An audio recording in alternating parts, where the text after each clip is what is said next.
Three, two, one. Welcome back, everyone. Another episode of True Crime Drunks. I'm Wes McBee, and with me, as always, the Holly Holly Lee. Lee.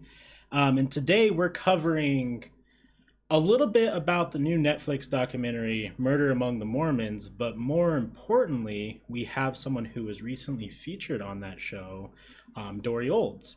And I'm super excited. If you guys have watched the documentary, you obviously know who she is and what she's gone through, but we kind of wanted to give another outlet for her to talk about everything that is post that documentary. Because if you watch it, right, you get to know the story, you get to know what Mark did and how it impacted everyone, but what happened to all the individuals afterwards? Like, were they able to find self healing? Were they able to move past and you know get to a point where they can be happy with themselves? And that has been Dorie's whole journey, and actually her profession now Mhm. is giving back and helping others. So we kind of wanted to get into those conversations. As far as what Mark Hofmann did, we're just going to give a brief, cover of that. He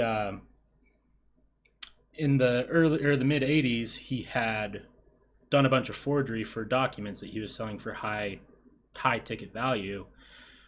And because of the fact that whether he knew he was going to get caught or the pressure was on, he ended up deciding to murder a couple individuals, um, and it spiraled from there. He eventually did get caught and now is in prison. And like I said, I don't want to cover a lot about the details. You guys can go and watch the Netflix documentary. They did a wonderful job at that, and I don't want that to be the focus of our show. I want the focus to Mhm. be on Dorie. So, Of course. welcome, Dorie. Thank you for the time, and yeah, feel free. I give you the floor to, kind of give us that story of what happened after everything.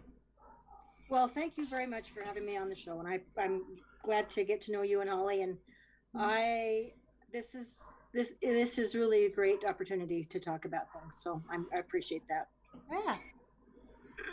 Of So course. one of the things that when all this was happening, not the aftermath, but when everything was happening, there were really good things that were happening, and then there were really really bad things that were happening, and it's like concurrently. And that's kind of the same thing that was happening afterwards. And if you look at, it's like immediately after, then there I was in this house, and he wasn't coming home again. He wasn't going to have coming home for dinner. He wasn't coming home from work, and having to explain to the kids who were very young, Dad's not coming home. Dad's not coming home. And their grief, and they're sad, and they don't know what to do with the feelings they're having. And then I'm feeling that, and I'm feeling that same. And so there is a journey of grief, and there's a journey of healing through all of this. And then now what? And I one of the first steps for me, because of the life that that I had with him, and to really understand my life, you need to do two things. One, you watch the documentary, and then you go watch the movie Gaslight, because that's pretty much what was happening. My vision was very narrow. My life was narrow. I hadn't realized how, over time, how controlling my life had been. He'd controlled my life, and how narrow my life had become. And I literally, as I was looking at my life and looking at the future, it's like, who am I? Who am I? What do I like? What do I like to eat? What color do I like? Really simple things. I had to go and relearn that about myself, because I really didn't know. And I had I don't know, large circle. I had a good circle of friends around me um, before my marriage, and I had friends and people I'd go do stuff with. And by the time this was ended, I was looking at, who can I call? Who can I talk with? Who? And it was really a small amount. And I was like, wow, I really have had a limited life. He wanted me he wanted me there for him when he needed me, when he wanted me, not to be off doing my own thing. And again, it's something that if I had been overt, I would have known it. I would have argued. I didn't really win many arguments with him, but we did argue. Um, but because it was more covert, and I wasn't aware, and I was busy with the stress of what was going on, that I didn't know wholly, but I knew some of the stress. and then also taking care of these children and making sure that we had a life with bills paid and food on the table and all of those things. I didn't really notice, and it wasn't until after it's like, wow, what has happened to me? And I had to start very basic in that healing process of literally, who am I? Who am I? Where did I come from? Where am I going? Why? What do I want to do? And it wasn't one day. It was a number of days, a number of years that took. And I want to say, here I am today. And what part of this? I don't. It's like maybe I need to have some questions or some direction here. But it's like it is something that it did take a journey. And one thing I did have, and there is going to be a TV interview that's going to happen next week. Awesome. This is today's the 6th, so it'd be Tuesday. Is that the 9th? Is that the Tuesday the 9th? Yeah. March the 9th, and it's going to but basically what the focus is on faith and on that spiritual journey for me, because that's what really started to sustain me, was that checking in, and that's where I live today. It's like, when I decided that I wanted to start my own business, it's like going into that inside. Is this something really good for me? Is this the right decision for me? What do I call it? How do I do this? And then ending up doing it and having that adventure and having COVID. And it's like two months I couldn't open my business. Now I did do stuff because you have Zoom and you have phone calls, but really it was interesting to start a new business when business wasn't happening. Right. So it's and yet it was the perfect timing. And so that's where it's like, when you try to figure it out in your head, when do I do this? When do I do that? It's really hard to figure out all the factors that our whole world, all the many different areas that we have to look at that affect. But when you go inside and say, okay, I'm taking my step now. And it was February when I actually registered. But it was perfect timing. It was actually perfect timing. And I think it was great that I started then in the space of all of that. And if I'd known that, I may not have done it. And so that's the good news about not really knowing what's going to happen ahead. It's because you can't really plan for, everything when you don't realize that there's going to be a world pandemic. That wasn't something that I was aware of. I'd heard in December, I'm hearing some things about problems, but I didn't know, and it didn't really go to the fact of world pandemic. And I have had a lot of fear in my past. As you can imagine, this whole process was very fearful, and this whole journey of that life, there was a lot of fear, and I want to be free of that. And it's like being afraid of the future. Well, there's a lot of things you can be afraid of if you start focusing and choose to be afraid. Or you can say, okay, I have my parachute, I have my net, I have my sources I can go to, and I'm going to do this, and we'll just see what happens. And when problems come, then I'll have solutions will be found for that. And that's basically, that's kind of where I lived my life, all that journey, because a lot of the things I was making my own way, and I didn't really know. And I wasn't going the route of, quote, the safe way, which is become an employee and get a job, get the pension, get the benefits. You go to work to 9 to 5. I didn't do that. And two main reasons. One main reason is because I had 4 kids. The oldest was 5, and daycare. There's a problem there. Mm-hmm. And the other reason was it just didn't feel right to me. I didn't want to do that. So I ended up going on to the entrepreneur because it was basically the thing I could do with where I was. And I wasn't really looking at that thinking, okay, I'm going to be an entrepreneur for the rest of my life. I was just looking at this week. Are we going to have bills paid for this month? Am I going to be able to take care of what's going on for this year? That's where I was looking. It wasn't really down the road. I wasn't able to really do that. Yet each step I took, once I took that step, then another place opened. And it is much easier to see your path looking back. You can't really see it looking forward. And it's always looking back, and it was like, wow, that this really worked out well. Right. Well, I'm so glad. I want to touch on a couple of things that you did mention, gaslighting, which, a lot of people are now talking about gaslighting as we're starting to understand that is something that goes on way more frequent than we would like to admit. Oh, especially in relationships. Yeah, big time in relationships. And I would, we talked yesterday that one of the most common questions that you've gotten throughout the years is, how could you not know? Gaslighting. And you were busy, you're taking care of kids. Those individuals who have never taken care of kids don't understand it's a full-time plus gig. It's not something where it's casually just like, oh yeah, I got kids, yeah, it's whatever. You are taking care of kids. Yeah, not just 4 kids, you said, right? 4. Well, they were, they came along the way, but it was, didn't all come at once. But at the end, there were 4. And my oldest was 5, and my youngest was 6 weeks on the day he went to prison. And they're very young, and that is a lot of demand for a mom. Oh yeah, absolutely.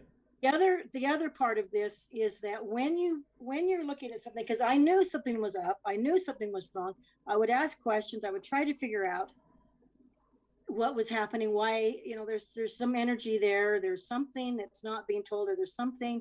Mark would always have a really good answer. He'd always answer and say, oh no, this is what's happening. And yet when you think about, okay, forgery, changing history through forgery, I'm going and killing people, practicing with bombs and killing people, and even the penny the coins he was forging, which he did that when he was younger. But all those things, it's like that never was in my mind. It's like you have to see that, you have to either have experience with it or have something that you're focused on that. And that was never where my focus is. Why in the world would he ever do that? And that's where I was it's like first when he was charged, it's like, why would you think he would do that? Why would he want to do that? Why would he want to harm anybody? Why would he hurt people? Why would he intentionally hurt people? That's not, he wouldn't do that. And that really was my belief. That really was where I was, because it wasn't something I would do. It wasn't something that was in my heart. And as I mentioned with Wes, the other podcast, that's why you have the FBI hire criminals that reformed, or they have to do part of their time is help the FBI or whatever. We know that movie with that Leo Catch Me If You Can. Yeah, Catch Me If You Can. And it takes that kind of mindset. That's why they wanted that help. That's why they use them, because they need someone who's thinking in that way to uncover this. And I was not thinking in this way. It really is. It's still, to me, astonishing. Anyone who purposely hurts people, and I know there's all kinds of abuse. There's things that human trafficking. There's a lot of child abuse where children are used in those satanic purposes. And I know that it exists, but it's still, I have a really hard time understanding why. That is so against my heart, so against what I would like to do. And this is where I went with it, because I couldn't believe that he would do that. And I sat and I've watched him be with his kids, how kind he was, and how he would be with them and help them. And he'd sit and play games with them on the floor, and being very kind and loving with them. And it's like, why would they think this person would do that? And of course, he had a whole nother side to him. Right. I think that's the important part about doing stuff like this now that we live in an age where, you can go and watch a 2-hour podcast with an individual who can tell the whole story, right? Because when someone watches like a documentary like the one you were just on, they get the main information, but they're still left to assume things, right? And a lot of people like to feel like, oh, well, if I was in that situation, this, and that, when that's not the reality. You had a husband that you cared for who was bringing in the money, you were taking care of the family, and of course you wouldn't think that he would be doing these awful things because you're with him. And I think that if anyone refuses that point and says, no, like I would for sure, like you aren't being realistic. No. You really have to, I really think the only people who can talk on things like this are the individuals who go through it, because I can't put myself in your shoes. I can't sit back and be like, well,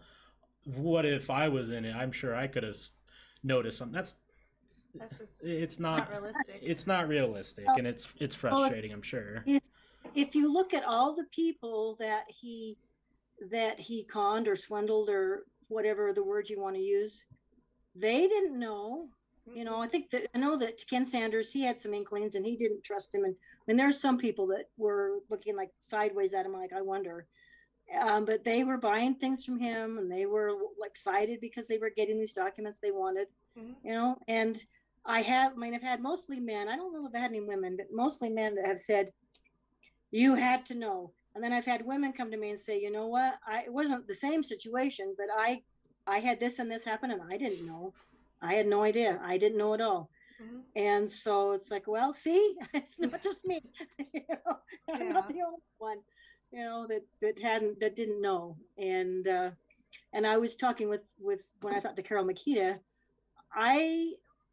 when I told Mark, and this is part of the other show, but when I told him I wanted to get divorced, I did. I told him I wanted to get divorced. I didn't feel happy.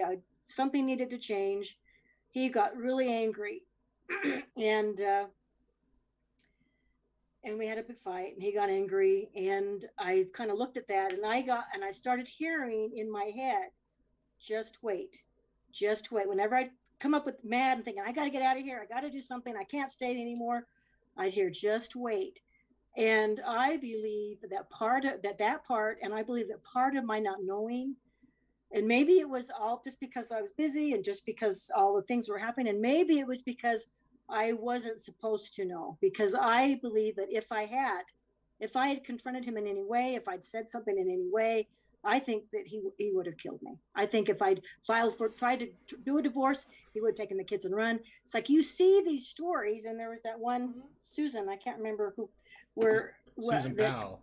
Susan Powell, yeah. It's like these stories where these guys are like, you're not going anywhere. And I believe that because of that voice in my head, which I knew that the source of that, and because I was protected to just be in that amnesic state, I think that protected me to live. I honestly do. I think that helped me to survive this, because if he could do that to them, he could do it to me.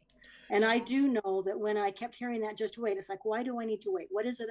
And it's like, oh, if I didn't go to, he would kill me at that point, because that I didn't have that ever in my awareness.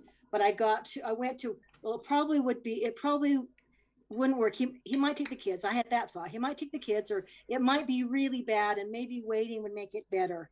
But I didn't have the thought of that. I didn't think anything about him killing anybody at all. That never, ever, ever came in my mind. But now, from the hindsight, I think that probably would have happened. If I had pushed him, if I had insisted, if I hadn't listened to that voice inside and just let my stress and my feelings take over, I think that would have happened. Well, and it's interesting that you talk about, the voice in your head, something was guiding you. We did an episode about Elizabeth Smart's story, and I'm not sure how familiar you are with that, but she was the young girl who got kidnapped, and they went up into the mountains, the Wasatch Mountains, and stayed up there for a while, and ended up in California in different places. But if you read her book, I believe it's called My Story, she mentions that a lot, right? Like that she, everyone tried to put themselves in her shoes, because there was times when she was walking around Salt Lake City with people right next to her who she could scream, I'm Elizabeth Smart, and people would help.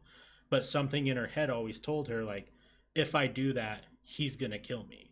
Yeah. So she waited until that moment came where she felt safe, where she felt like she could finally take that risk.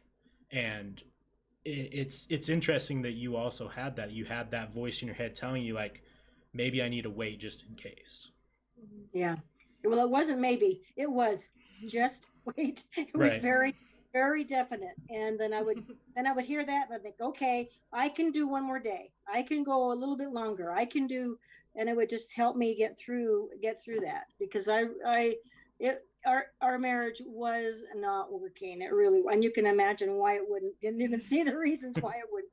But it was, and I needed something different. And yet I'm very grateful, because at the end of that, when he went to prison, I didn't right away. I had a friend in my life at that point that said, you are not you're not okay. You're not in a place to make any major decisions. Do not make any decisions, including getting divorced, until you feel better. And it was actually a year later. It was over a year later, which the news people were surprised.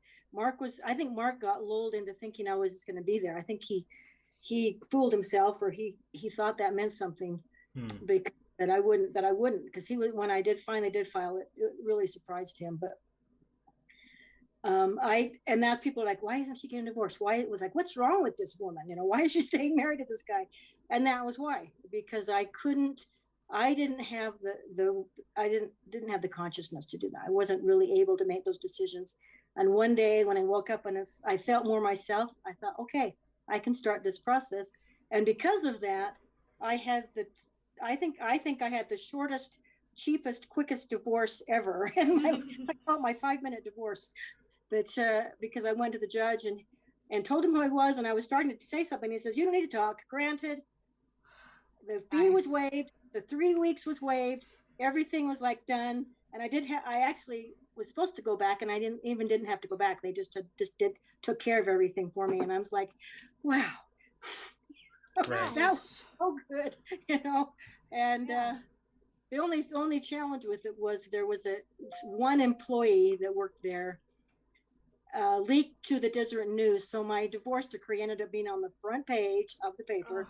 Of course, and everyone had their opinions about what I'd done and what I wanted, and so that was an interesting thing. So it's like, well, that you don't really want to have that happen, but it wasn't. I didn't have a choice. But that was interesting to have that on the front page and people being mad at me, thinking I was a terrible person. But that's the hardest part, right? I bet, and I'm curious your thoughts on this, going through the years, and I kind of know part of it because we talked about it yesterday, but, having everything out in the open probably makes everything so much more difficult, right? Because you feel like there's always got to be an eye over you, saying this or that or this or that. And I'm sure that's frustrating, but for you, we talked yesterday about how you truly want the things that you went through to be able to help other individuals, inspire other individuals not to, quit or give up, but you can find that self-healing through different ventures.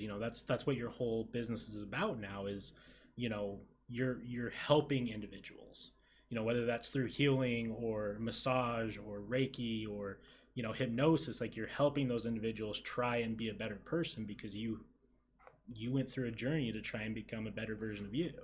Yes. And with that journey of being in the public, it's the natural thing we want to do is hide away.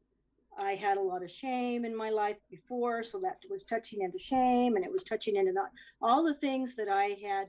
When you go to my website and read all the things on there that I was experiencing as a young person, it's lack of confidence, not feeling good enough. All those things were being touched.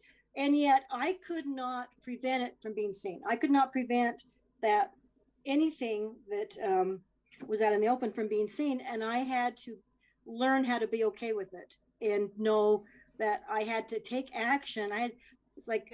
We get to the place where what is someone going to think? What's the neighbor's going to think? What if I do this? What's my bishop going to think? What's my teacher going to think? We have all these places where we look, what's this other person going to think that we're either respect or authority or something? And there was so many people thinking whatever they were thinking that it became unmanageable. And I had to literally just say, I don't know what they're going to do with this now. And just do it. I ended up freeing me in the end because it was so big that I could just step out and just say, okay, it really doesn't matter what anyone else thinks. They're going to say what they say. They're going to do what they do.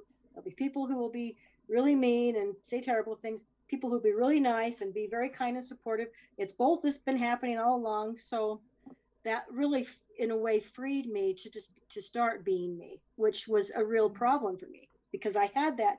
It's like that cap over me of worrying about what people are thinking or being told you should be doing this and you should be doing that. And I had a family and mother who did that. And then I had Mark who was doing that. And then I had his mother and dad who were doing that. And it finally, and then the paper, they're talking about what I shouldn't be doing. And it really got to the point which was so awesome, which is I can't care. I have to, like, they may or may not, and someone's going to be upset, someone's going to be mad, someone's going to say, why do that? And that's today. It's like, okay, so I've told some things with that CalCell program, which are really quite unusual. It's like, I have no idea what people are going to do with this. I have no idea what they're going to think, no idea the responses, no idea. And what I want to do is just tell my story. And these events happen. This is my life. And whether or not you like it or think it's crazy or you want to say bad things, you know, it really doesn't matter anymore. We're in those days as that wife, it did matter to me. And so that was a real blessing for me. It got so big, I had to finally let it go because it became so unmanageable. How do you try to please everybody, you know?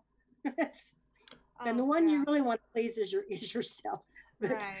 It's kind of funny that, but yeah, it really freed me from a lot of that. Was it really difficult for you to step back into it now? Like, because I mean, we're what, 80, 90 to that 30 years, 40 years out?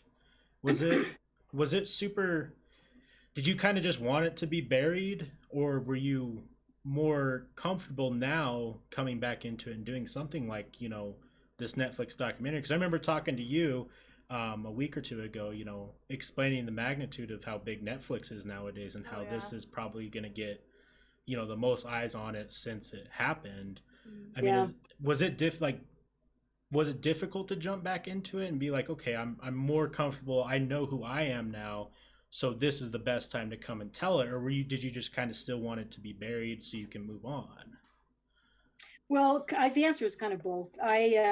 I've been doing things all along. I mean, if you look at all the different projects, there's been projects coming along every couple of years, but not as big as this one, but projects coming along. And it was Shannon Flynn who told me, you need to come meet these people. And I wasn't really thrilled about it because I just didn't want to at the time. And it was, part of me was kind of like, well, a lot of the documentaries have been very similar, and it's like, and it's already out there, it's already done, you know, blah, blah, blah. And so I wasn't really that interested. And I went to and met Tyler and met, and I can't remember who all was there. I'm going to be embarrassing myself, but there were several people there. Tyler's partner, the Diane, and then there's another guy, and I can't remember his name. He's going to be pulling out of me. I can't remember. There were a couple more people there that were talking to me and approaching me and talking about how they were going to be doing this in a good way and doing it rightly. Because there's been a number of people that have done things for sensationalism really quick.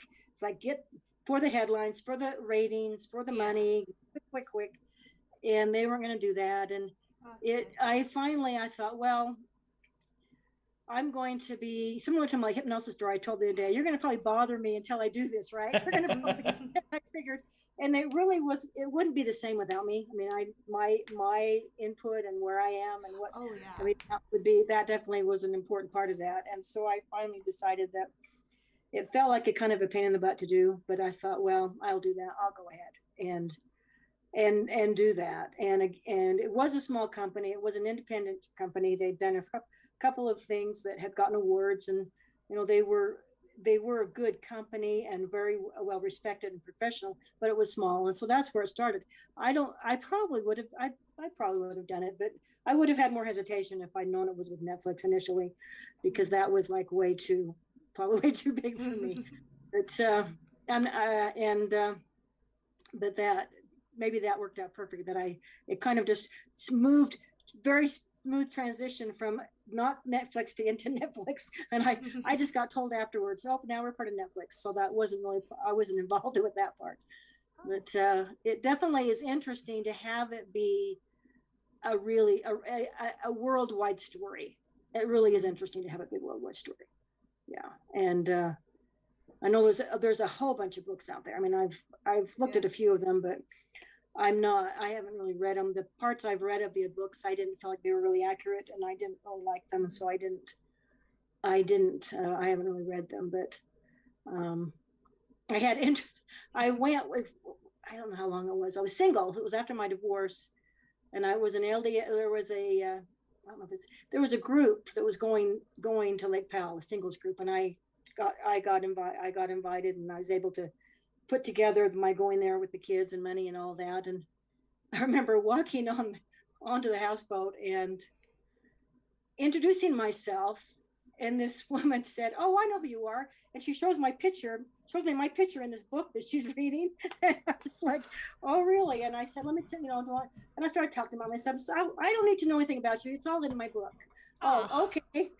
That's not fair. Okay, never mind. I really didn't talk with her the rest of the time, but I just thought, okay, so everything you want to know about me is in the book.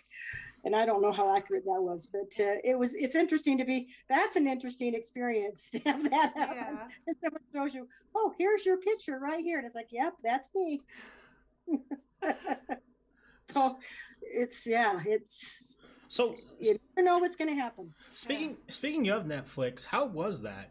Because for a lot of us who, watch Netflix regularly, it's almost kind of, I'm sure a lot of people's goals or dreams to be a part of a Netflix documentary, one way or the other, whether that be like a created one or, help with one or direct one or whatever that looks like. How was working with them? Like, I've heard a lot of good things about Netflix as a company when they do more sensitive documentaries.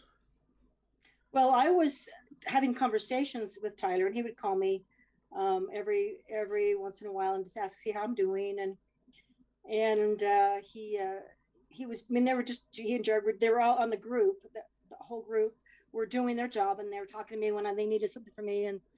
And I was hearing about it, and I really wasn't, it just didn't interest me. It wasn't it was a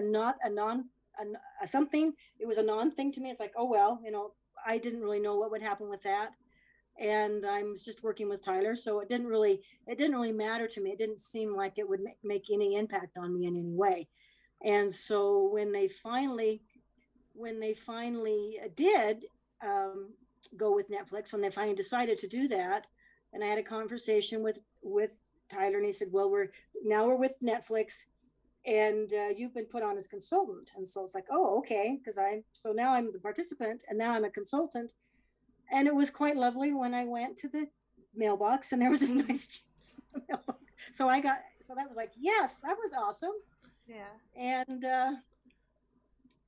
I didn't have anything with them much. I mean, it was with Tyler, it was with that group, and they were awesome. And then we went to the Masonic temple for the filming. I don't know if that happened because of Netflix or if that was something they were going to do before, but that was a great venue and a great place where they had plenty of space to set up different areas and have plenty of room to do what they needed to do and have the quiet and everything.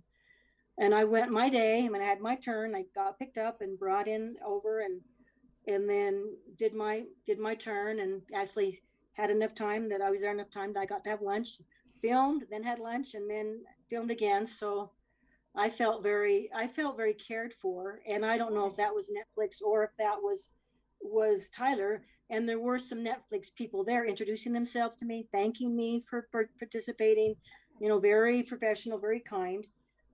My biggest, I'm a consultant, so that's one area. But the other part of it is that once it was airing, because Tyler called me on Monday. So Monday, I knew it was coming on the 3rd. He'd already told me, and I didn't really I haven't been watching, I don't have TV, I don't get the newspaper. So I didn't really know what all of the hype that they were doing. Didn't know they were doing this mega publicity, all the things they were, which is a lot. They were doing a lot of publicity, which is not normal for them. Apparently, that is not what they usually do. So this particular, because of the quality of it, because of the interest of it, they decided to do that. And I did have conversation with a woman who's the PR person, and I feel very much a celebrity. I feel very much a celebrity. Have people call. If they call me, and they wouldn't usually, I don't know if they would, but if they call me, have them call them first. They'll set it up. They'll vet them. They'll be on the phone with me, making sure that everything is okay, and they don't want anybody being mean. Anybody. I just felt like that was really awesome of them. I felt that the little secure net. I'm sure they're doing that with other people. and they sent out a little guideline for PR and what you do to when people want to talk to you and do interviews. And I mean, I've done them before, but this was very, very helpful. And I have felt very much like a nice warm blanket has been put around me. We're here for you. And they are wanting to be really sensitive, and I'm okay. I mean, I've been through this, and I have used my healing tools, and I found my healing tools through this process, and it has been a little bit intense for me, but not hugely so. But and I don't know what's happening with other people, and maybe it's still really, really hard. Maybe it's still really intense. So they're wanting it to. They're really very sensitive to how this is a painful topic, and with all of the victims and all the people that were impacted, and so I think they're doing an excellent job with that. So this is my first experience with Netflix. Very professional, very much all the pieces in place for what happens when you have a big production, what happens when you have the PR, and how to take care of people. And so I was like, I feel really good. Nice. Well, really, I think they've done an awesome job. And I didn't really have that with any of the other productions. I didn't really have anybody particularly taking care of me. They got what they wanted, and then it's like, bye, see you later. That's what I was curious about, is because I've heard a lot of really good good about Netflix when it comes to doing, documentaries, especially something that is, very sensitive and, was very impactful in people's lives. So it's really glad to hear that they did all that for you, because I mean, like you said, how many times have people tried to reach out, do interviews, or they get what they want, and then you never hear from them again, or they're done, or they're like, hey, thanks, Dorie, good luck with everything, like, yeah. and that, to me, that's kind of messed up, because it's not supposed to be.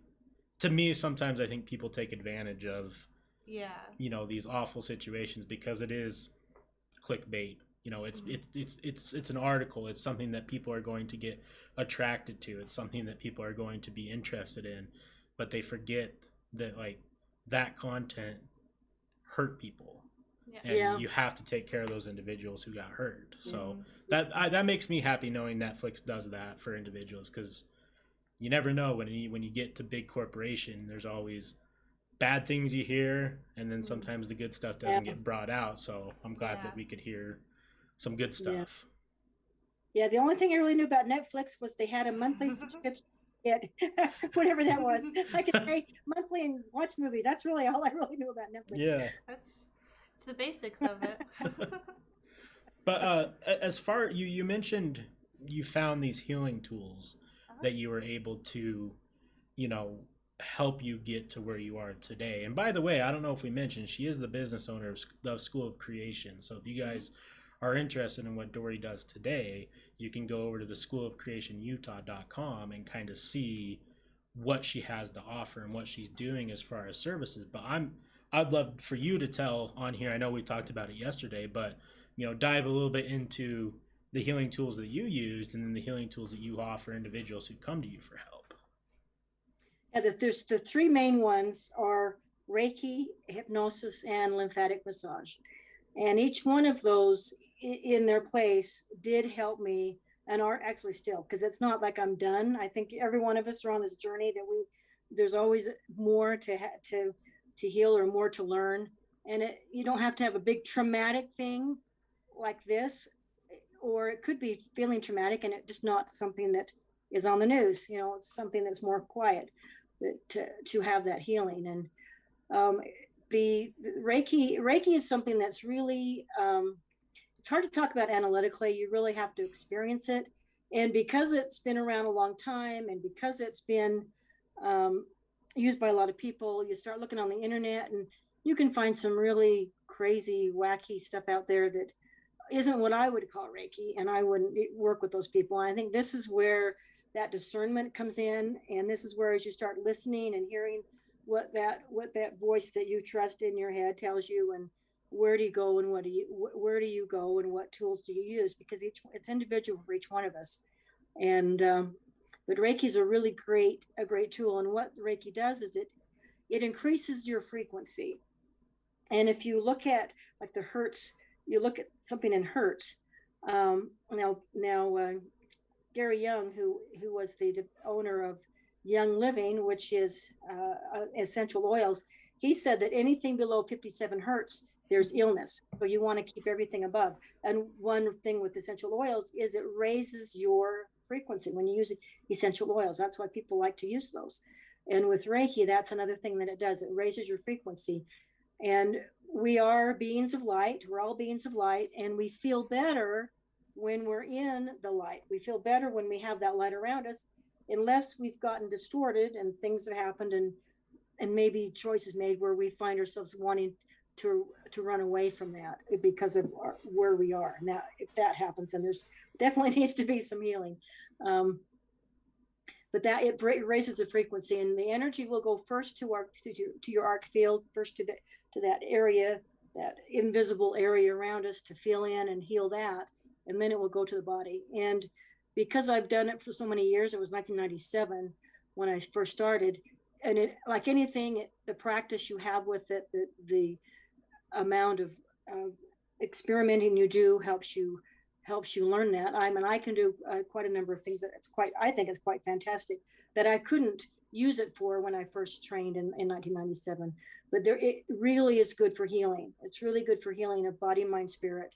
It's good for your head if you're not thinking straight. You can put your hands on your head and Reiki yourself. Good for your heart. I tell people that my heart was literally shattered. It was literally, I had someone else, not myself, but someone else tell me, it's like, wow, your heart is in pieces everywhere.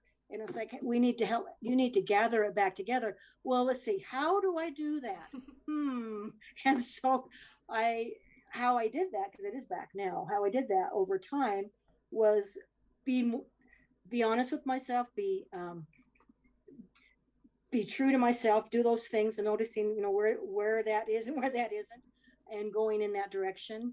And also I started Reikiing my heart. And because the first level of Reiki, it's about yourself, and the homework in that is to be using it for yourself. And I started to Reiki myself, and over time those pieces all came back. And I don't think I couldn't have paid someone, can you come over every single day, spend half an hour and Reiki my heart? I couldn't have done that if I hadn't had it for myself. And that's one of my big focus is, yes, I can do Reiki sessions. I'd love to do that. I like during the Reiki circles. I love to do Reiki. And my focus is to have you come and take a class. Take a class so you have it for yourself. You can use it on your pets. You can use it on your plants. You can use it on your food and your medications and your supplements, because everything you use Reiki on is going to help that work for you, help that frequency. It's going to help your plants feel better, your fish feel better, your cats feel better, everything. And it's that's my main purpose, is like, let's get this to you, because I call it a first aid kit in your hand. And there are many, many things that you can use it for. And I've had over the years multiple injuries where I've either cut myself or something that I should have gone and got stitches in the hospital. And I didn't. I used Reiki, and I just used Reiki, and I just used Reiki. And I didn't end up going, didn't have to go. And the stress of going to the hospital, waiting for your turn, having to go through all of the admittance. I mean, that's the whole thing is just a pain, I think.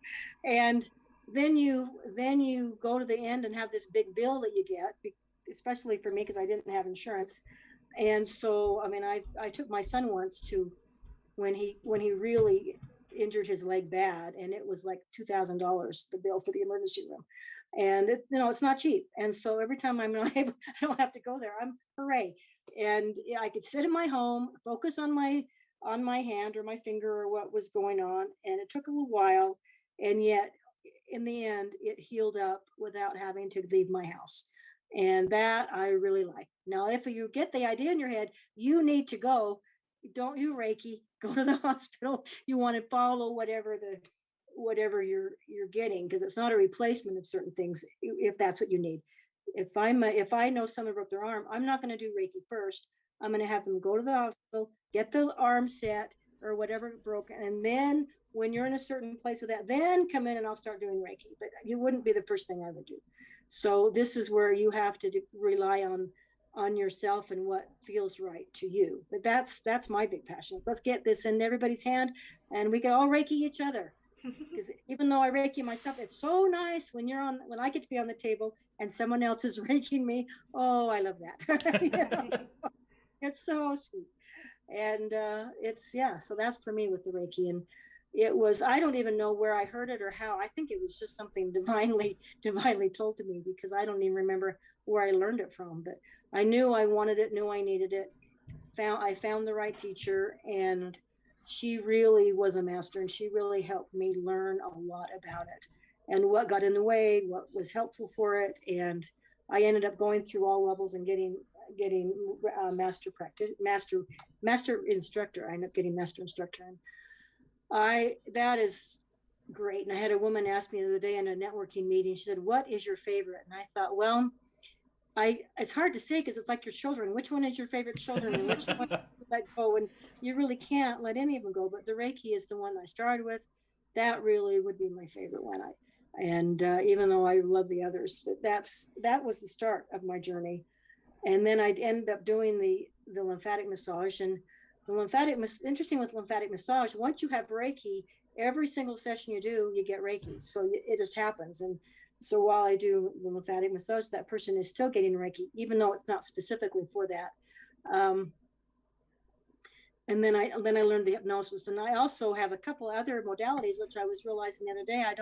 Cranial sacral I do. It's just not a focus I have right now. I've learned that. And that palm therapy I do. So there's a number of other things that I don't have on my website and I don't really talk about. But if someone asked me, I would definitely do that kind of a session. But it's not been the main focus. And hypnosis, that's a wonderful thing that really can change your life. Change your mindset, change your life. So that tool, and then that was the last one that I ended up learning. But it really was quite amazing with that. And then the lymphatic massage, which helps the body it helps move your lymphatic, because when the lymphatic gets stagnant or isn't moving correctly, it's not cleaning out the body. That's the area that is the housekeeper of the body. It keeps all the cells clean. And my metaphor is, if you just stop taking out the garbage and see what happens, how long is it going to take you before you really can't function? And that's what happens in our bodies when that lymphatic starts getting slow or isn't working right. And doing those massages can help activate that and get it flowing the right way. And to comment on that, I actually did go and get one from you, and I do have to say, even after one session, because you recommend, like, hey, do multiple sessions so it can start flowing and continue flowing. Yeah. Even after one session, I felt wonderful. Like that next day, I woke up, felt more energetic, and I did feel like my body was just a little bit more loose, for a lack of better words. Like my joints felt like I could move a little bit smoother, kind of like I was 10 years younger, and I'm not even old. Like, so that yeah. I'm not even that old. So like put that into, a long time session, yeah. I couldn't even imagine for someone who has, injuries or, just doesn't feel like they have the mobility they used to. Like it could definitely have a huge impact. But I wanted to ask you though, so do you think, as far as your self-healing personally, do you think it was learning these practices and adding on things like meditation and gratitude, things we talked about yesterday, do you think that it was all of those combined that made you be able to just start your healing journey? Or do you think it was something specific that really hit home with you where you're like, okay, this is what's going to lead me down the path that I truly want? It was all the group. I don't know that there's any, maybe someone will have, okay, this is the one thing. I didn't have that experience. It was this one thing in this moment. Now this other thing came in, and now I went back to this other one, because it's been multiple levels of healing, multiple experiences with the tools. It isn't just one time. And it is something that the different tools. And I've done the sound bath where you do the bowls. I've done essential oils. I've done other kinds of sessions with people. And so this isn't just these three. These are the ones that I felt really drawn to learn about and to do myself. And I've had other things with other people that helped me. I also had epiphanies, where you suddenly have a thought or suddenly realize something, and you're just like, oh, wow. And then you're looking through things in a whole different way. And that wasn't necessarily a tool that happened, but maybe the things I did up to that week before maybe created that to happen. And it's hard to really quantify and say, okay, I did this, and then I did this, and then that happened, because it all gets put into that quantum field. It's hard to separate out what is specifically worked. It's all there. And also the friends I had, the children, and being around them and just having them and loving them. And they gave me a reason to get up every day, some days when it's like, I don't know that I want to get up. And the pets that I've had, that really, I love the animals that I had in my life. And even the garden that I was doing, there's a lot of things. Saying hi to the trees. I mean, I have had the experience of, I tell people, oh, you talk to trees. Yes, I've got to trees. Well, as long as they don't answer back. And I said, I have trees that answer back. And so I don't know if anyone else has had that experience, but I have. They've answered back. And that one particular experience was definitely a female and a woman voice. And it's like, that's interesting to have that happen. So I don't know if I could ever have said, well, this is what's going to happen to me. And every time I think that I've had amazing experiences, another amazing one shows up. So that might be something to say, I want to have that experience. I want the tree to talk back to me. So that particular tree I was caring for and watering and taking care of for a while. So there was a relationship with that. I don't know if it would be any tree, but maybe. Why not try? Why not see if the tree will answer back? And but that was like, what? And I had to stop for a minute. And it's like, yep, yes, I do talk to trees and they do answer back. So if you think that's crazy, so be it. That's my life. Well, that's something that you mentioned yesterday is, a good thing that people could take up who could find some self-healing is in gardening, and taking care of plants, and, even minor farming, if you want to get into that aspect, that whole idea of growing something and building a relationship with something that, is dependent on you to take care of I think is really helpful. Mm-hmm. Yeah. But as far as back to kind of the documentary and all that goes, I personally don't have any questions that I feel are that I have for you, is because I'm on the same page with you. We've talked a little bit off live about how I think of certain things that were in the documentary and how they reflected you. So I'm just excited that you wanted to come and do this, and I'm excited just to hear the story part, right? Like we got the Mark stuff, right? The world saw what Mark did and all that, but all they got to see of you is 2 or 3 minutes of you discussing it, but the world don't get to see who you really are. So I'm just glad that however big our community gets, there are individuals who are able to hear the full side of like who Dorie is after it, because I think that's more important than who Dorie was during it, right? Because you're not the same person. You're I'm not, yeah.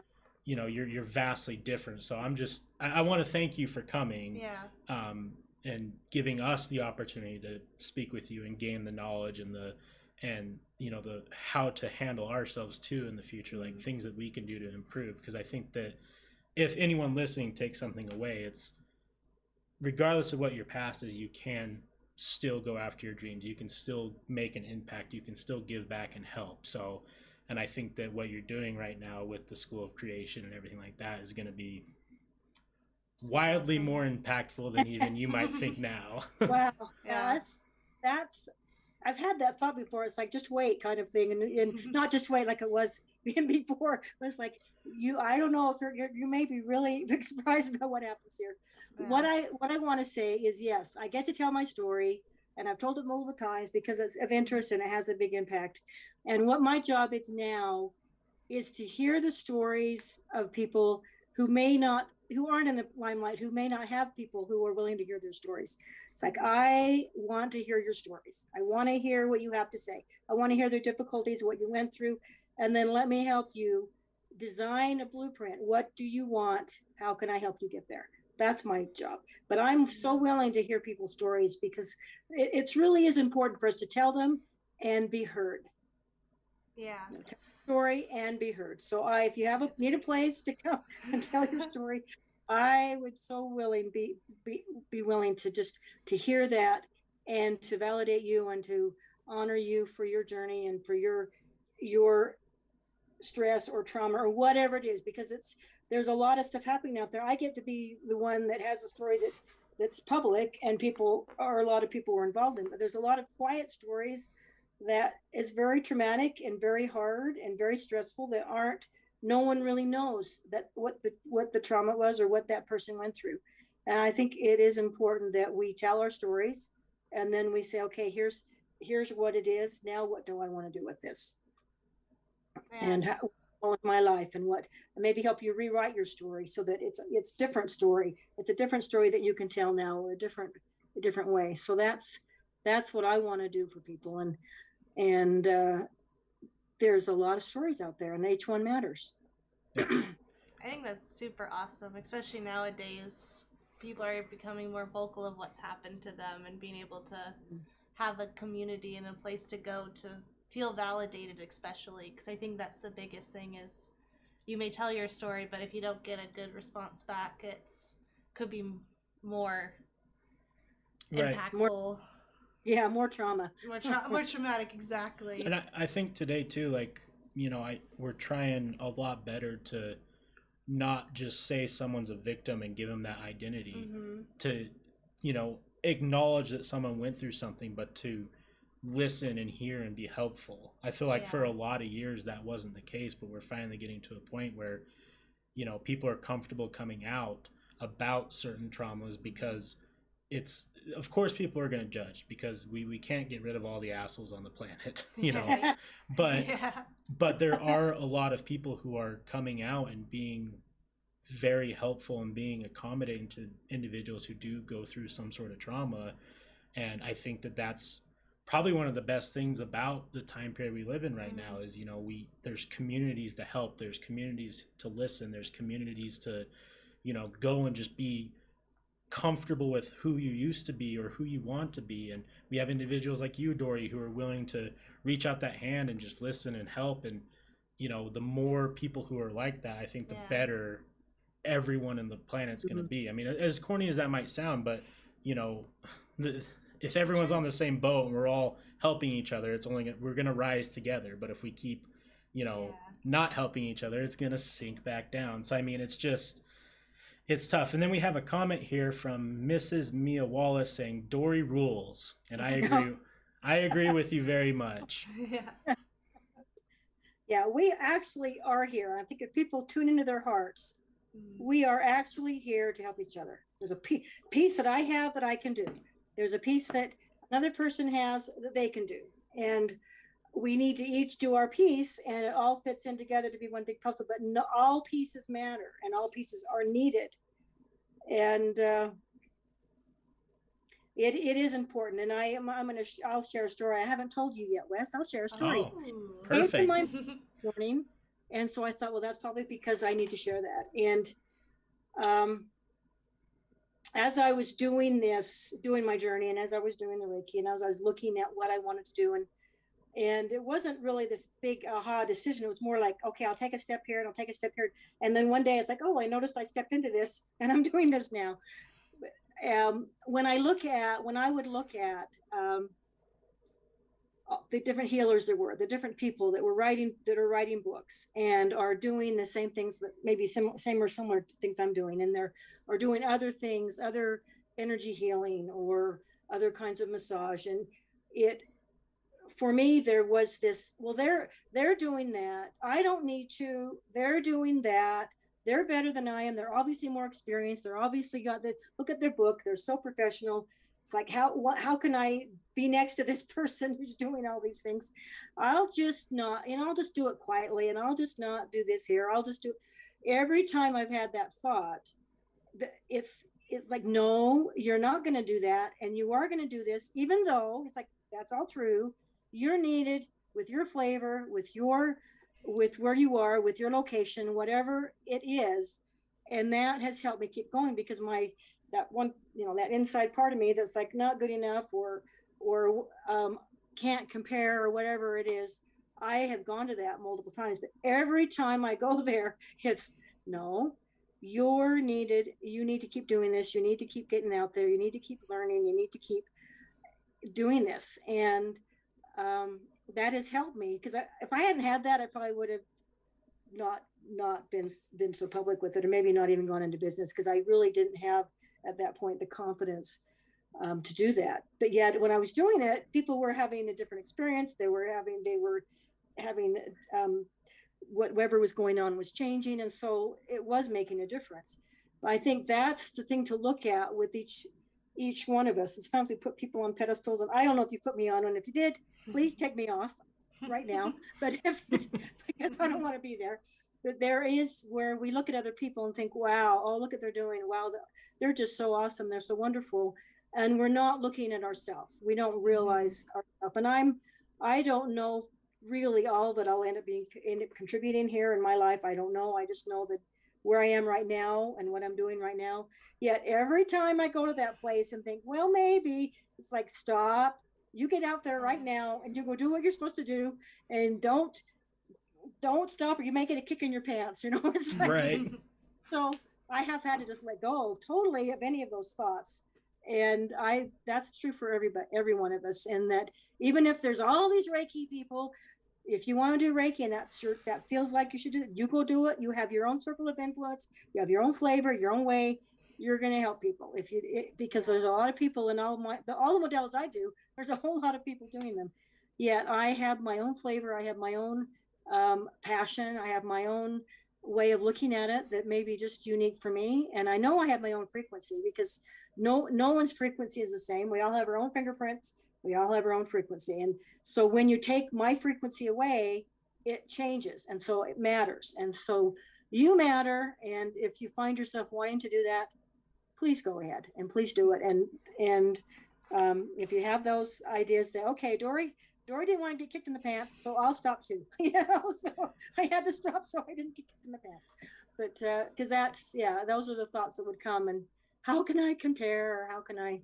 They're just so wonderful. And I can't really even go to anything like I'm wonderful. I can go to, here's the job I need to do today, and I just go do it. Just like when you're with kids, you just go do the job. This is what I need to do, and you just go do it. And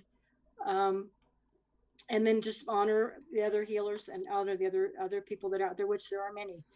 All are needed. Each one of us are needed. So if you're feeling drawn to this in any way, definitely take the step. And if you want to talk to me about it, I'm happy to talk to you about it. If you need encouragement, I'll be happy to encourage you, because we all are needed. No one here you're all here for a reason. Everyone's here for a reason. No one's here just to mess around, or just they've been forgotten, or they're here because it was an accident or something. Everyone is here for a reason. And you need to find that. You need to find your own reason why you're here. And I want to segue that into kind of how important that is, especially for individuals who are on social media. You know, we dabbled a little bit about social media yesterday when we talked, but it's so easy to log on to Instagram and see someone who, you know, is the same. This used to happen to me, where I'd log on and I'd look at these people who are the same age as me, and they have all the things that I wish I had, right? Or they're doing the things that I wish I was doing. And it's so easy to get in your own head of like, well, I'm just not good enough, or I shouldn't be doing it because they're doing it, or all that different type of thing, or all those different type of thoughts. But like you said, everyone does have their own flavor, and there is a reason why you want to do those things. So what's holding you back? Just do them. Just take your shot, shoot your shot, for a lack of a better term. Like I think that for a lot of individuals who are using social media, or who have this fear, whether they're going into business, or they want to start a podcast, or they want to, you know, whatever their goals or dreams are, like, it's so easy to get in your head with social media. I think that we have to remember that we are all unique, and we all have our own flavor, and we all have that ability to achieve those things. Maybe it just takes a longer time for us. Yeah. Well, and it might be the timing too, because there is a timing. I feel I'm 62, but I feel like I'm 20 in a way. Like, okay, I'm ready to go now. I'm finally ready to go. Finally growing up, ready to go now. And I know there was some advice that I was given in one of my networking groups, and they said, you know, You start doing your podcast, you start doing your videos, you're pretty much going to suck. It's like you just keep doing it through that your sucking part, and then you get through that, and then you're on the other side where now you're doing some good work. But you have to get through that part. You have to get to the part where you're falling off your bike, or you're falling off your roller skates, or whatever you're doing. That you got to get the practice in, and allow yourself to get through that time. Allow yourself to practice. Yeah. There's a motivational speaker. I wish I could remember off the top of my head, but that's one of his big slogans is embrace the suck. You know, yeah, because like that's true. Like for every aspect of your life, regardless of what you want to do, like the first time you do it, you're not going to master it. No. And to be honest, like for me personally, I'll use an example of like when I started my podcast. You know, I was scared like that people are going to be like, oh, this is awful, or I didn't know like any of the tech stuff. I didn't really know how to record. But now I go back and revisit those first like podcasts I did, and I'm like, I'm actually really proud of myself because of how far it's came. And I think that if everyone realized that, yeah, you're gonna suck at whatever you do the first time you try it, like unless you're just some gifted person, like it actually turns into motivation later on, and it turns into something to be proud of. Yeah, I totally agree. And that just giving your time yourself to have that practice, and just do it because you want to, and because it's the right thing, or because you have that voice in your head. Just, you know, do it for that reason, and get started. Right. Well, Dorie, do you have anything you'd like to throw in before we close out the show? No, I think we covered a lot of what I was curious about, and I'm really happy to hear that Netflix was so good to take care of you, because earlier, before we started, you were talking about how your neighbors were taking care of you and sent you roses, and I was like, I'm glad to hear that, like, you have a community like behind you, you know. And so that was my biggest one. Yeah, all the way through from the very beginning, I've always had people taking care of me. That's the terrible part, and I've always had the other part where people were there and how can we help you? What can we do? I've always had that, and that all of the way through to today. Oh, that's really good to hear. That is good to hear. From like my research going on, I think I read like articles about like from like Salt Lake Tribune about just people being so negative in the Mormon community, but I was like, I'm not sure though.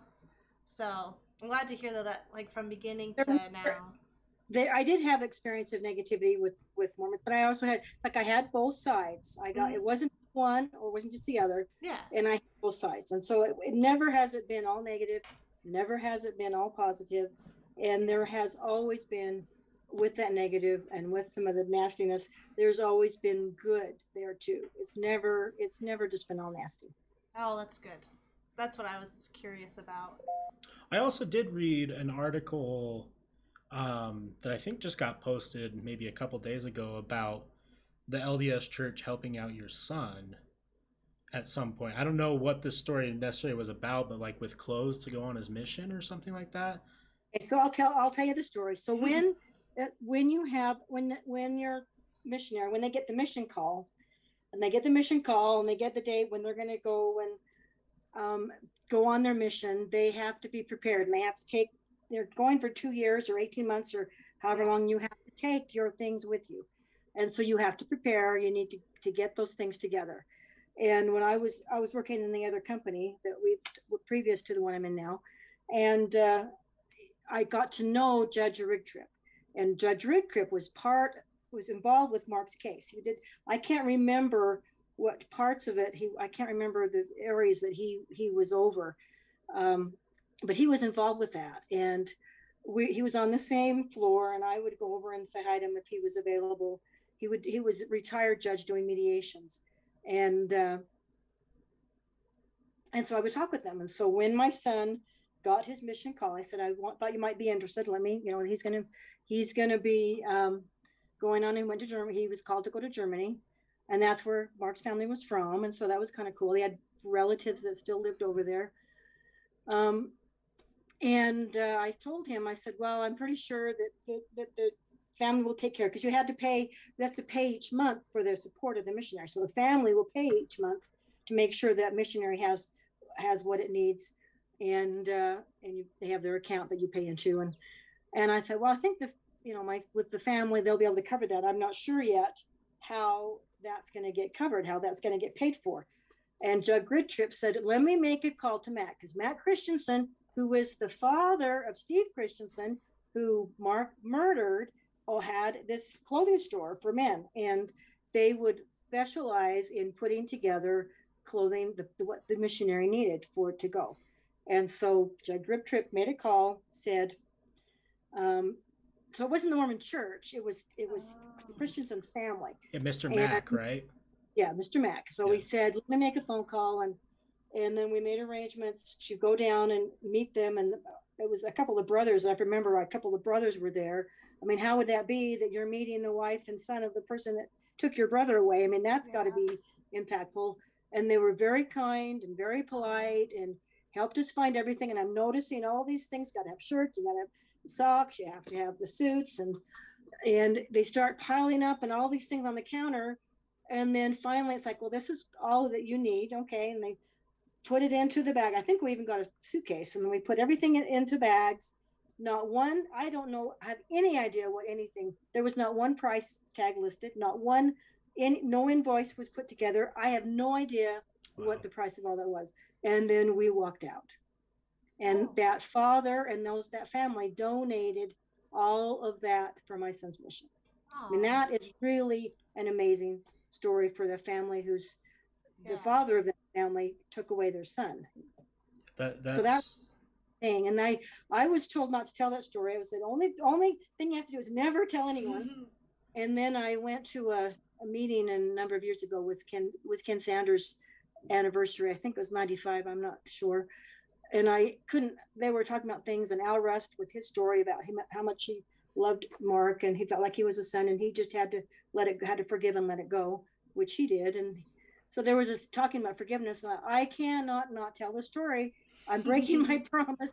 So then I got up and told it. But then I found out when I had this interview the other day that the judge had told people about that. So he had told people. So it's like, okay, okay, it isn't all on me that I broke my promise. And they told that at his funeral. They had told that story, and that's where the reporter had heard it, and that's why he had contacted me to see if that was a true story. But that's what happened, and that really is the miracle of love, the miracle of I'm sure that really helped that Christensen family to do that, because when you give that love, that always comes back to you.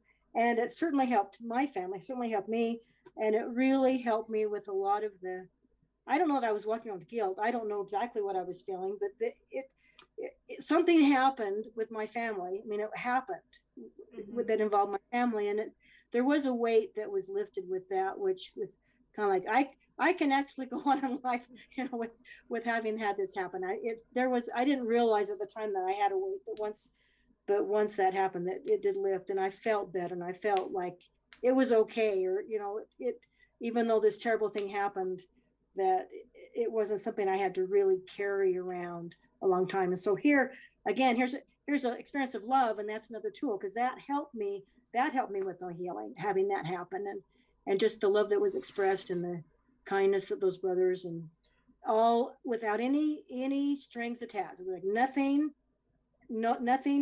we needed from you. We're just going to give, and then except for that one thing about the promise. But it was really, really it was healing for me, and it was amazing for me, and our whole family. I mean, that was like, wow, to our whole family that happened. It's very beautiful of a story. I mean, it does go to show, like, love can go a long way for a lot of individuals, and for them to be willing to do something like that, and we know that you weren't the one who caused, the things to happen, but, it would still be one of those situations where they never needed to do something like that, but still were willing to. Really shows, like, I don't know.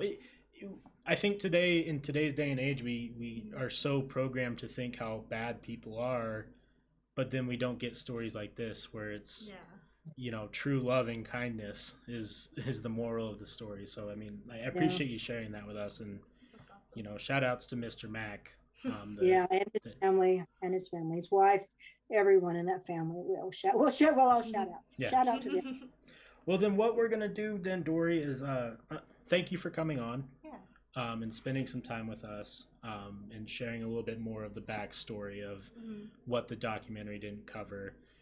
I'm gonna go ahead and let you go with the call. I'm gonna give you a call on the phone like in about 10 minutes. Me and Holly are gonna talk about what the rest of the plan for the month is for us.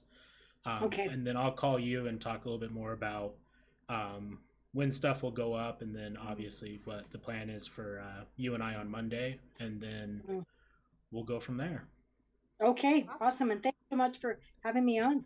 Yeah, no, thank you. And coming. everyone who's listening, remember, go check out the School of Creation Utah.com, correct? School That's of right. Creation Utah.com. Yeah. Check out her services, go show some love. And if you guys are, if you're in Utah and you want to go take part in some of her services, like I said, I gave my recommendation earlier. It's definitely worth the time. It's definitely worth the money. You know, it will help. So yeah, thank you again, Dorie, and I'll talk to you soon. All right, thank you. All right, bye-bye. Bye-bye. Okay, so they're not gonna see us for half a second. Oh man, we got that Jeffrey Dahmer on there. Oh, what a handsome man. Handsome man. They can hear us, so that's that's good. Thanks for listening to Dorie. Yeah. Honestly, MVP. 10 out of 10. For real, I mean, she is a great person, and I think that if anything is taken away from that documentary, it's I'm gonna take this off now because my ears are hurting. tired of having that on. Yeah. I'll get the video up here in a second, guys. Just give me a brief moment. Un momento. But yes, so last week we started off March Madness with Jeffrey Dahmer, and then this week we did Dorie and the Murder Amongst the Mormons. I had to keep reminding myself it's when I was looking up the documentary, it's the Mormons. I just kept saying Murder Amongst Mormons. Yeah. But it's the Mormons, so I'm not really sure why the was relevant, but I guess it was kind of more of like the church that he was screwing over, to be honest. So I guess that's why it makes sense. But right. What did you think of that? We didn't do a rating on the documentary. What did you rate the documentary? Out of 10, you know what? I think that for 3 hours of content. Yeah, a little less than 3. 3 episodes only. Yeah, I don't know, unless they decided to go into where everyone is now. Yeah. I don't know what else I would have wanted from it, because I think that was the only thing that was missing is where are these individuals now and what are they doing? Yeah, that was the one thing I was wondering. Also, I didn't think there's enough Dorie in it, to be honest. No. But, and then that Winston Churchill looking, I forgot Shannon or something, yeah. But I honestly, out of all the documentaries I've seen, I was also really surprised how much detail they gave on the forgery. Yeah. Which I really liked because I really liked the forgery aspect of it.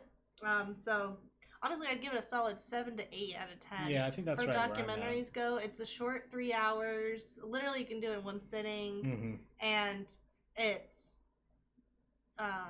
really good. And I really liked all the individuals that were involved talking about it. Yeah, and it was weird because we're 15 minutes from where the bombings took place, and you know, funny enough, I can share this story. My dad was actually somewhat friends with one of the brothers of the Mr. Mac, so I'm sure Dorie, that was one of the brothers who passed over those clothes for him, and you know, and my dad was watching it because I watched it with him because I wanted to get the input of someone who was alive during that time. Yeah, I'm alive in Utah. Yeah, and you know, he was kind of blown away. He's like, man, I didn't even know.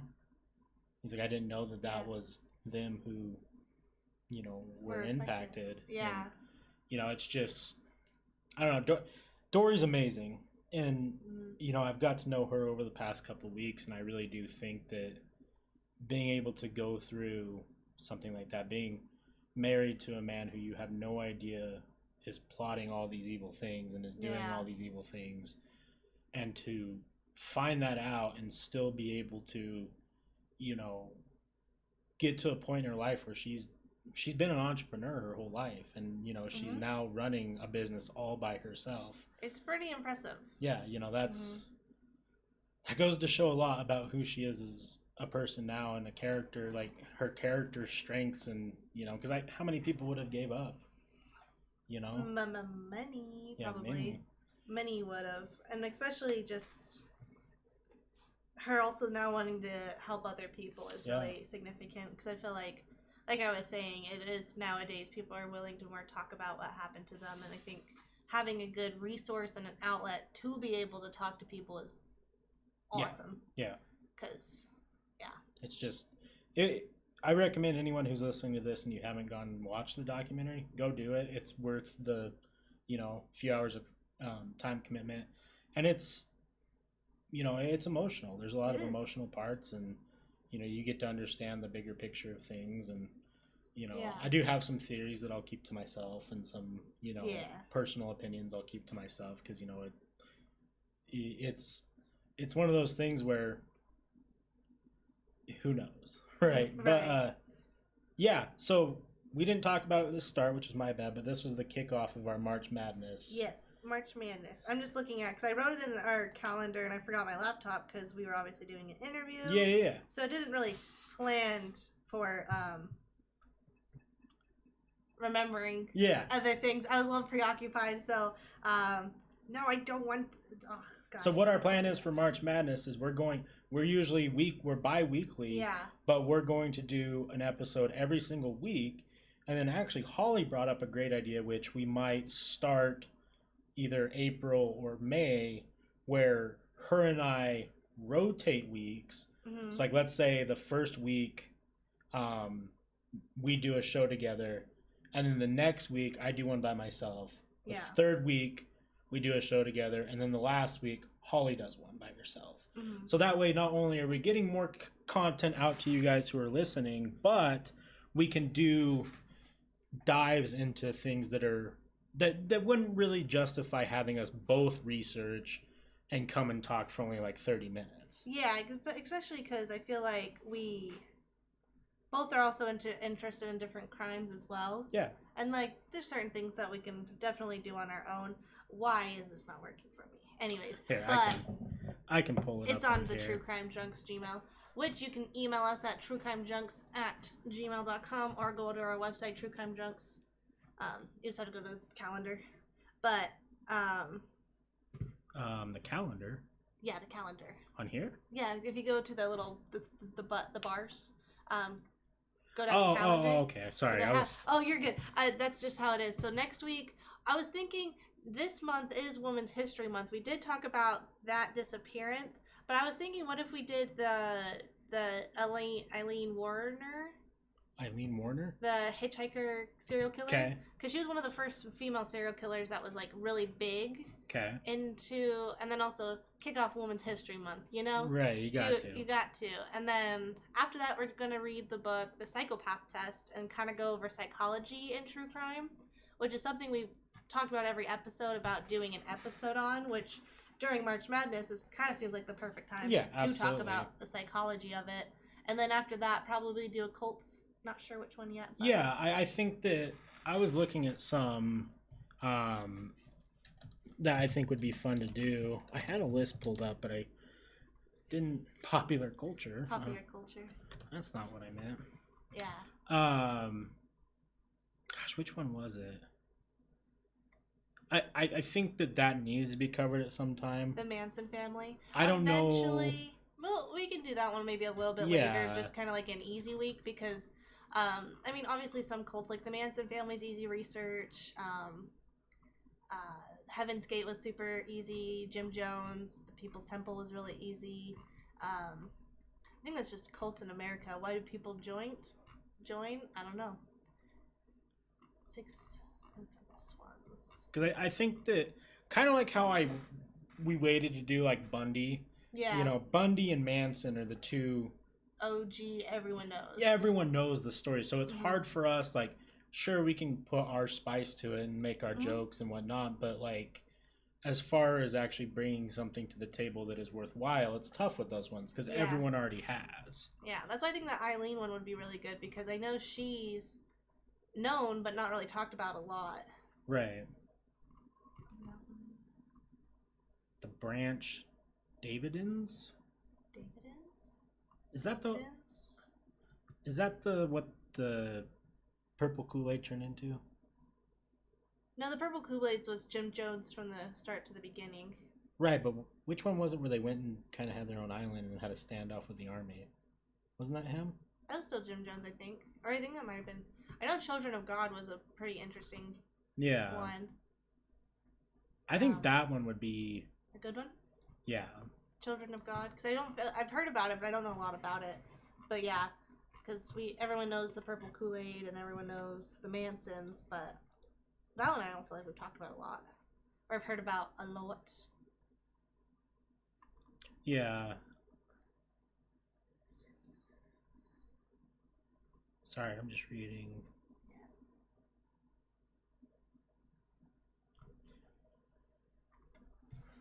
Is it gone? Kind of what I expected them to say. But yeah.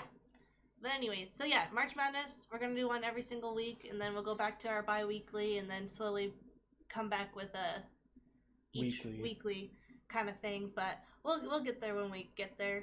I'm moving this month, so March Madness is a whole bit of madness for me. And for everyone who listens to us now on, Spotify and Anchor and iTunes, what's up, first of all? And start letting us know what you want from us from the future, because I know that we're getting some good views and people are engaging with us on Twitter, so I would be more than happy to hear any recommendations, even if it is just like a one-off case that is super intriguing to you. Yeah. Maybe one of us can just cover it, down the road, or if it has enough information, we'll do a full episode. Yeah. That's kind of how I look at it going forward, is like, what we're doing now is like a full episode of True Crime Junks, and then what we're doing on the side is kind of like our filler episodes, since we're both in anime. Oh god, I can't. Now I'm like, man, I want to join the Anime Alliance, because that's all I want to talk about right now. Listen, it's great. If you can knock out, and this is a shout out to our other show, Anime Allies, which is a monthly book club anime podcast. We're meeting together on, let me get my date correct, the 20th of March at noon Mountain Standard Time, where we're talking about Kill la Kill. So if you can knock it out, I can knock it out. I don't have anything else to do. You're welcome to come. But we'll talk about that on. Yeah, we can talk about that next week, because my biggest thing is my next week is going to be moving a ton. Yeah. So because I'm planning on busting out a ton of Naruto during the move, because I can watch Naruto and that looks great on stream. Besides my fucking whatever my hair's got going on here, we'll just aliens. That got some volume. Yeah, it just sticks straight. I got some thick hair. Thick for days. But yeah, so maybe when I'm moving I can bust it out. But yeah, right now I'm just trying to get through Naruto. Naruto's good. I'm gonna get through Hunter x Hunter, but now I'm at the subbed edition, so now I can't do things and watch it. I have to pay attention so I can read the subtitles, but it's good. I love it. Yeah, it's a good one for sure. But yeah, so we'll be back next week. Covering I want to say it's Arlene Warner, but I'm thinking I'm saying her name wrong. Yeah, so she's the hitchhiking female serial killer. Sorry, I probably... No, you're good. And then the third week we'll be doing Psychology of a Serial Killer. And I think if we can find one online, like a test we can both take, and then bring our results, I think that would be fun for that episode. Like where we would fall. Yeah. Werner?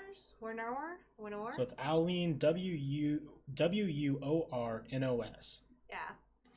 But anyways, so I think we should take that. Yeah, we'll do like a psychopath test to see where we lay on the psychotic scale, and then we can talk more about the psychology of it too. And then I'm planning on reading that book, because it's only a 7-hour listen on Audible. So I'll listen to the book and make some notes. I'm gonna try and get in on the book too. Yeah. Shouldn't be a problem. Yeah. And then we'll close out with a cult, which we're not gonna say which one yet. We'll solidify that by next week or the third week. But yeah, we'll get some more research done and see which one interests, because you want to, gotta end March Madness with a bang. Yeah, with a bang. And cults have been my favorite episode so far. Heaven's Gate, so fun. People's Temple, so fun. I don't know if you just got your joke in now or if. Yeah. For those of you who watch the other shows. Yeah. That was fucking genius. Thank you. Genius. Genius. So yeah, we'll be back next Saturday, 3 p.m. Yeah. And then, let us know what you guys think. And we'll talk to you later. Talk to you later. See ya.